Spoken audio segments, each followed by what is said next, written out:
Bonjour. Le confinement dû au Covid-19 dure. Par moments, ça peut nous sembler très long. Et c'est pour cela que j'ai voulu dans ce vidéo euh, essayer de vous apporter peut-être un peu d'espoir, un peu d'encouragement. En tout cas, c'est ma prière.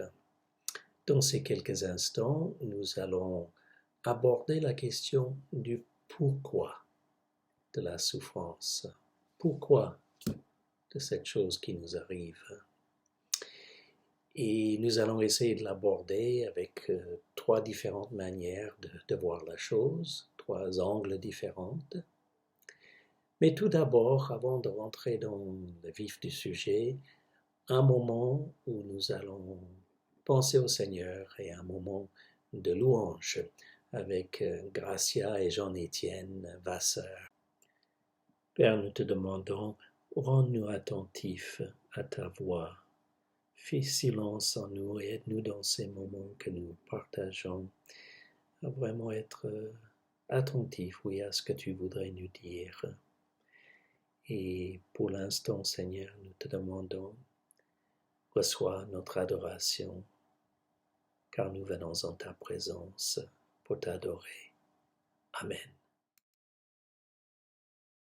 Nous venons dans ta maison, et nous nous assemblons pour t'adorer. Nous venons dans ta maison, et nous nous assemblons pour t'adorer. Nous venons dans ta maison, et nous nous assemblons pour t'adorer, Seigneur. Oh, t'adorer, te louer, Seigneur. T'adorer, te louer, Seigneur. Nous levons nos mains vers toi et nous te contemplons pour t'adorer. Nous levons nos mains vers toi et nous te contemplons pour t'adorer. Nous levons nos mains vers toi et nous te contemplons pour t'adorer, Seigneur. Oh, t'adorer, te louer, Seigneur. T'adorer, te louer, Seigneur.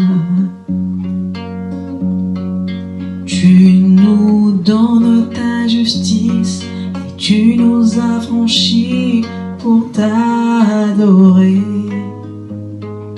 Tu nous donnes ta justice et tu nous as franchis pour t'adorer. Tu nous donnes ta justice et tu nous as franchis pour t'adorer, Yahweh. Oh, t'adorer, alléluia, te louer, Seigneur. T'adorer, te louer, Seigneur. Merci Gracia, merci Jean-Étienne pour ce beau chant. Alors je vous avais dit tout à l'heure que nous allions dans ce temps ensemble aborder la question du pourquoi de la souffrance, en pensant particulièrement évidemment au coronavirus et à ce qui arrive dans notre monde actuellement. Je vous ai promis qu'on allait regarder sous trois aspects différents de cette question de la souffrance. Et tout d'abord, le premier donc de ces trois interventions, c'est Cindy Justin qui va nous parler. Merci d'avance Cindy et on t'écoute avec joie.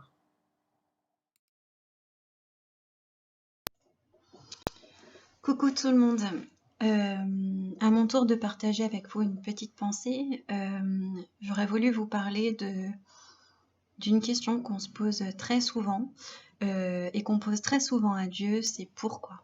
Alors, en effet, aujourd'hui et en cette période très compliquée, on est souvent obligé, amené à se poser la question de l'origine de ces choses, de l'origine de nos épreuves de manière plus générale. Quand nous passons par des difficultés, par des moments sombres, on a tendance à poser la question au Seigneur, pourquoi? Pourquoi il nous arrive telle chose? Et en fait, par cette question, on cherche souvent l'origine, la cause des événements. Pourquoi il s'est passé ceci ou cela? Quand quelqu'un chute, on va se demander, mais qu'est-ce qui a provoqué cette chute?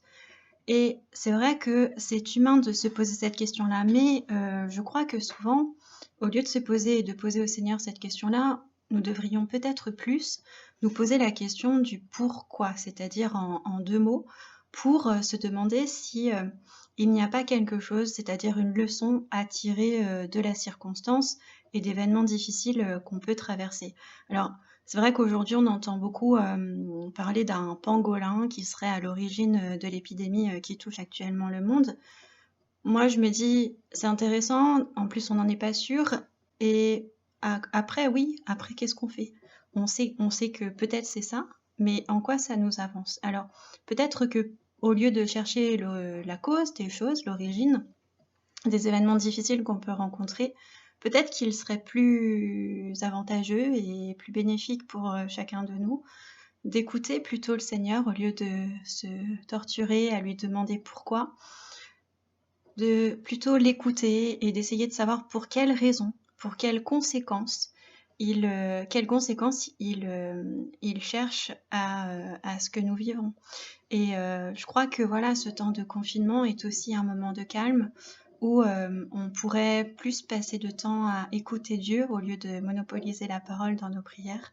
Peut-être l'écouter davantage et essayer de savoir quelles conséquences, quelles leçons on pourrait tirer de tout cela de manière à devenir meilleur et à ce que cette épreuve puisse nous rendre puisse s'avérer bénéfique pour notre monde et pour chacun d'entre nous. Est-ce que nous allons continuer à vivre de la même façon? Est-ce que nous allons continuer notre vie de foi de la même manière? Je crois que ça pose beaucoup de questions et qu'il est important de savoir ce que le Seigneur veut nous enseigner à travers cette épreuve. Voilà, je vous remercie et je laisse la parole à Donald pour la suite. Merci Cindy. Si j'ai bien compris et si je pourrais essayer de résumer dans une phrase ce que tu as partagé avec nous, ce qui est très important, c'est pas tellement le pourquoi de notre souffrance, mais ce qu'on en fait. Voilà, c'est une pensée qui, à mon avis, est intéressante. Évidemment, tu nous as exhortés de vouloir être à l'écoute du Seigneur à travers nos souffrances. Et bien sûr que ça doit être le désir de nos cœurs. Maintenant, nous allons écouter une autre interprétation ou une autre façon peut-être d'aborder la question de la souffrance. Et cette fois-ci, c'est un court vidéo que j'ai trouvé sur Internet, présenté par infochrétien.com et qui adresse cette même question que nous nous posons aujourd'hui. Écoutons donc.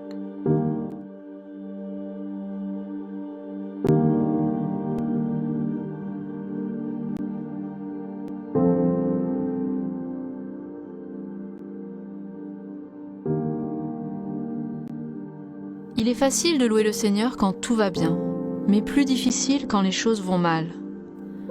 Pourquoi Dieu permet-il que les épreuves arrivent? Lorsque Dieu a guidé le peuple hébreu dans le désert, ils sont passés par beaucoup de souffrances. C'était un voyage difficile et il n'y avait pas grand-chose à manger. Alors Dieu a pris soin d'eux. Il leur a donné la manne. Dieu est si bon d'avoir pourvu à leurs besoins. Mais il y a quelque chose d'étrange. Dieu ne leur a pas rendu la vie facile. Ils ont dû travailler dur pour chaque repas, et il n'y avait pas vraiment de variété. Pour quelle raison Dieu ne les a pas aidés davantage? Dieu a beaucoup de bénédictions. Pour quelle raison n'a-t-il pas donné un peu plus? Il aurait facilement pu leur rendre la vie bien plus agréable. Des années plus tard, Dieu a finalement expliqué la raison. Dans Deutéronome 8, Dieu dit « Je t'ai aidé à apprendre l'humilité, je t'ai appris à dépendre de moi, et je t'ai appris que la nourriture n'est pas tout dans la vie. Voilà ce qu'il se passait dans ces moments-là. J'étais en train de te former, comme un père le fait avec son fils. Voilà une manière de voir la souffrance sous un autre angle. Et Dieu avait encore quelque chose à dire. À présent, je vais te faire entrer dans un bon pays. Tu auras bien plus que ce que tu as eu auparavant. Mais voilà ce qu'il risque de se produire. Tu diras peut-être, « Je me suis construit toute cette richesse par moi seul. Je n'ai plus besoin de Dieu à présent. » Tu risques d'oublier tout ce que Dieu t'a appris. Parfois, les bons moments de notre vie sont bien plus dangereux que les mauvais. Et Dieu nous donne parfois les mauvais moments afin de nous rendre forts pour les bons moments. Dépendons humblement du Seigneur, peu importe dans quelle situation nous nous trouvons.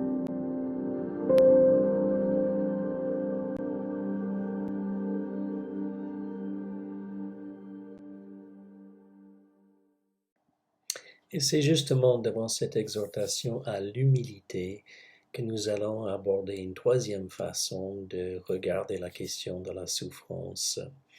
J'ai été frappé par quelque chose que j'ai trouvé récemment sur Internet, d'abord en anglais, ensuite en français, une proclamation ou une affirmation par un théologien très respecté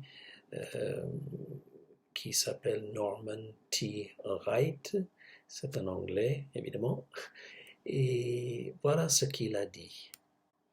Le christianisme n'offre aucune réponse au coronavirus.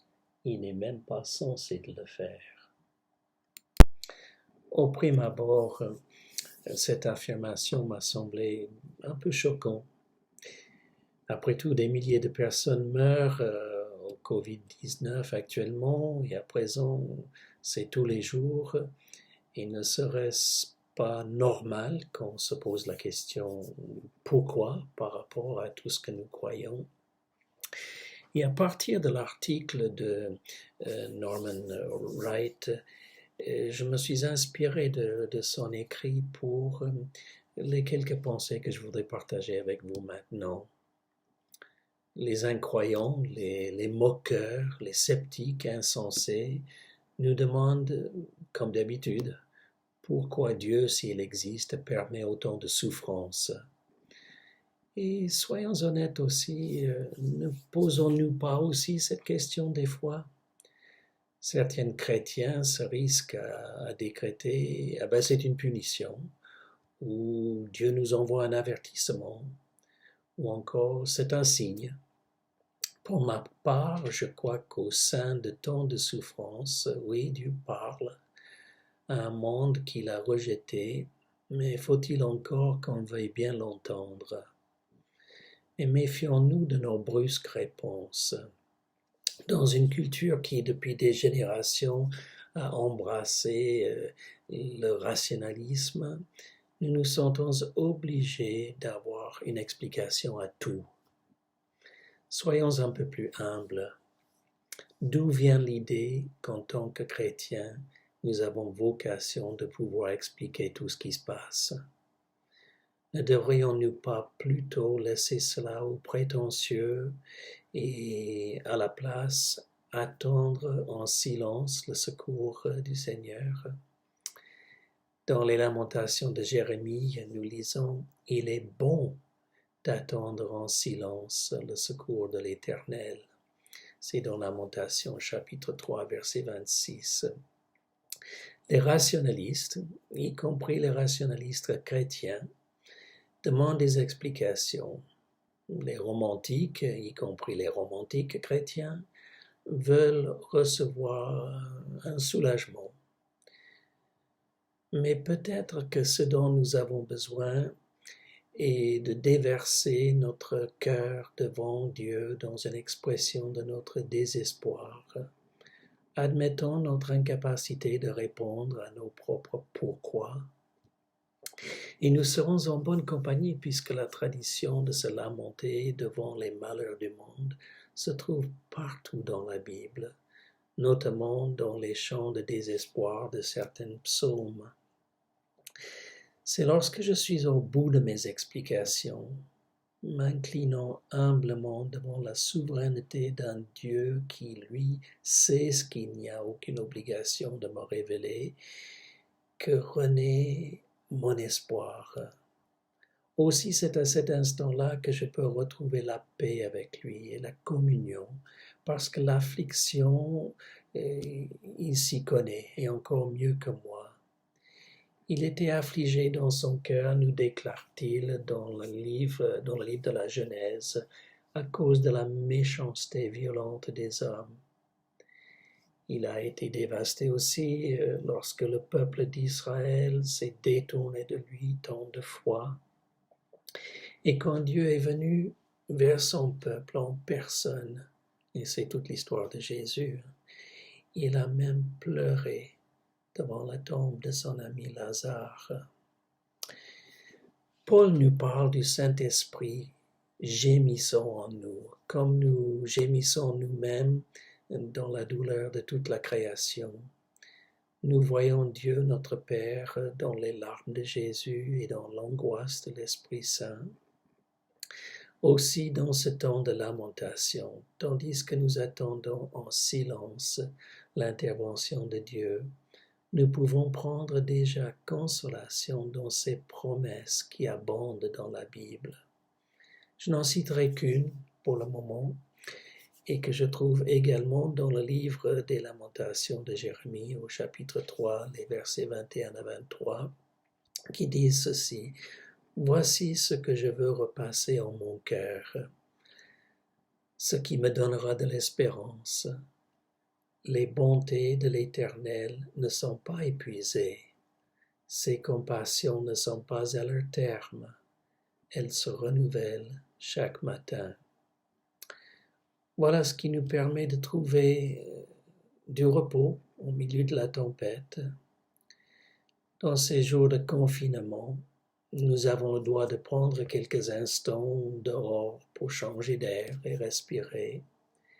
Et dans de tels moments, louons Dieu pour la beauté de la nature qui ressuscite en ces jours du printemps, et reposons-nous sur lui.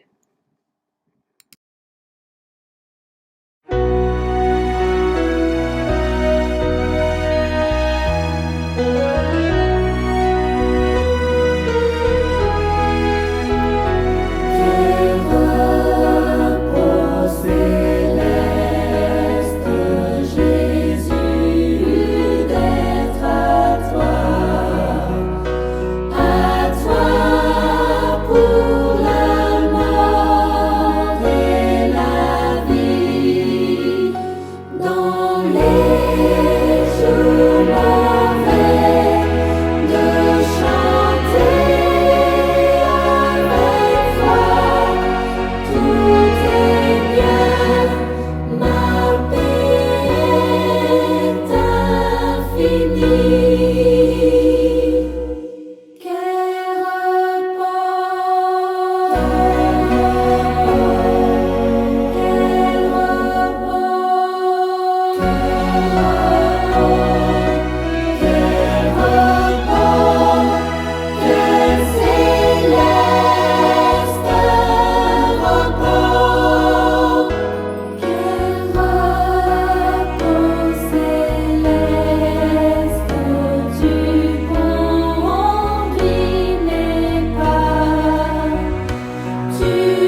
Voilà, nous arrivons à la fin de ce temps ensemble.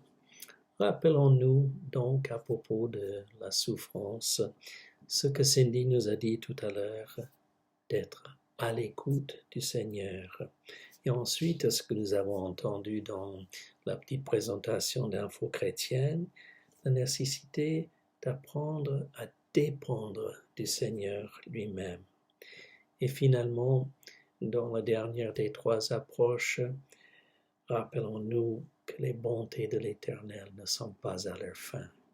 C'est pas parce que pour l'instant nous voyons des choses très difficiles que le Seigneur a dit son dernier mot. Il parle encore. Écoutons-le. Voilà. Prions les uns pour les autres et à la prochaine. Au revoir. Tu nous donnes ta justice et tu nous as franchis pour t'adorer. Tu nous donnes ta justice et tu nous as franchis pour t'adorer.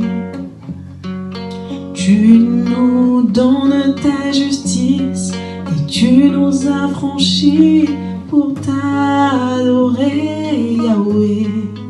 Oh, t'adorer, alléluia, te louer, Seigneur. T'adorer, te louer.